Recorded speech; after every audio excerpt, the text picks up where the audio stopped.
Have you ever stopped to think about a simple paper clip? You can bend it so easily, right? But what if I told you that based on how its atoms are arranged, it should be almost impossibly strong? Well, today we're going to unravel that mystery and discover how a tiny, hidden flaw is actually a metal's greatest superpower. Now, just before we dive in, I want to mention that this program is part of the Blueprint program. If you want to see more deep dives like this one, you should definitely visit our YouTube channel to check out the full curriculum. So, here's how we're going to crack this thing open. We'll start with the puzzle of why a perfect crystal is so confusing. Then, we'll use a really simple analogy involving a heavy rug to find a clue. After that, we'll connect that idea back to the world of atoms, introduce you to something called a dislocation, and finally, reveal the incredible power of being imperfect. Okay, so let's get right into this central mystery.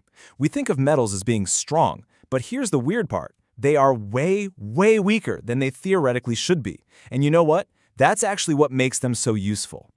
This is the big question. See, metals are made of atoms arranged in these incredibly neat, orderly, repeating 3D grids. We call them crystal lattices. Logically, a perfect structure like that should be super rigid, incredibly resistant to any kind of change. So why isn't it? Why can we bend it? And this is where the puzzle gets really interesting. On one hand, physics tells us that to bend a perfect crystal, you'd have to snap millions of atomic bonds all at the exact same time.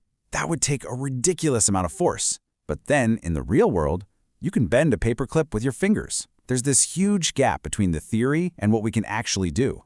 Now, there's a scientific name for what we're talking about, that permanent bend you put in the paperclip. It's called plastic deformation. It's what happens when you apply enough force to make whole sheets of atoms literally slip and slide past each other, changing the metal shape for good. So the real question is, how in the world do those planes slide so easily? To figure this out, we're going to step away from the atomic world for just a second. Let's use a simple but really powerful analogy. Imagine you have to move a giant, super heavy rug across the floor. So you've got this massive rug. The hard way to move it would be to grab one end and just try to pull the whole thing at once, right? You'd be fighting the friction of the entire rug's surface area. It would be exhausting, maybe even impossible. But there's a smart way. You could go to one end, create a little wrinkle, and then just push that wrinkle all the way across. It takes almost no effort at all. It's such a clever process when you think about it. You introduce a small, temporary imperfection. That's the wrinkle.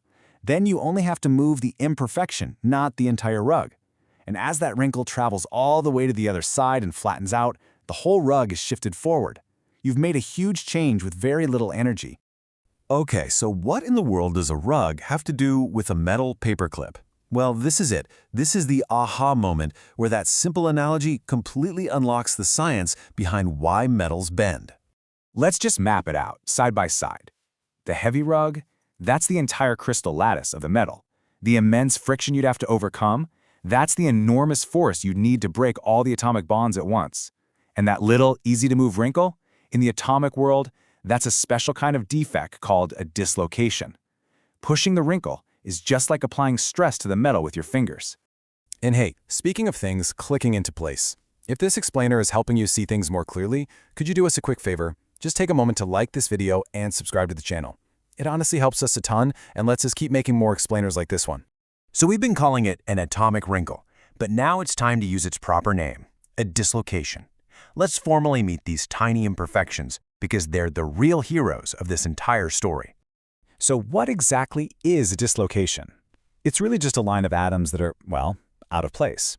It's a flaw, a mistake in that otherwise perfect repeating grid.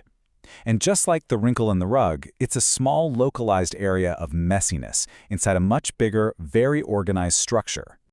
Now, these atomic wrinkles can come in a couple of main flavors. You've got what's called an edge dislocation, which is kind of like having an extra half sheet of atoms jammed into the grid where it doesn't belong, and then you have a screw dislocation, which is more like a twist or shear that creates a sort of spiral ramp at the atomic level. But the most important thing is that both of them act like that easy-to-move wrinkle. All right, let's bring it all home now. We started with a puzzle, we used an analogy to understand it, and we've identified the scientific culprit, the dislocation. Now let's see how it all fits together to explain once and for all why metals bend. So here's the whole process in a nutshell. When you bend a metal, you're causing that plastic deformation we talked about. This happens because the force you apply isn't strong enough to shift the whole perfect plane of atoms.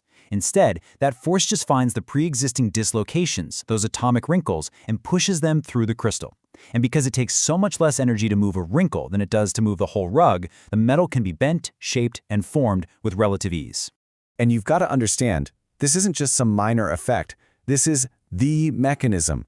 As the source material makes clear, plastic deformation in metals is almost entirely driven by the movement of dislocations. They aren't just a part of the story, they are the story.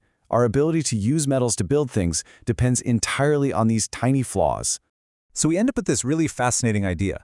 The very thing that makes a metal imperfect, a dislocation, is the exact same thing that makes it so useful, allowing it to bend and be shaped instead of just shattering like glass. And it really makes you wonder, doesn't it? What other so-called imperfections out there in the world, or maybe even in ourselves, are actually hidden sources of strength, flexibility, and resilience? Thanks for watching.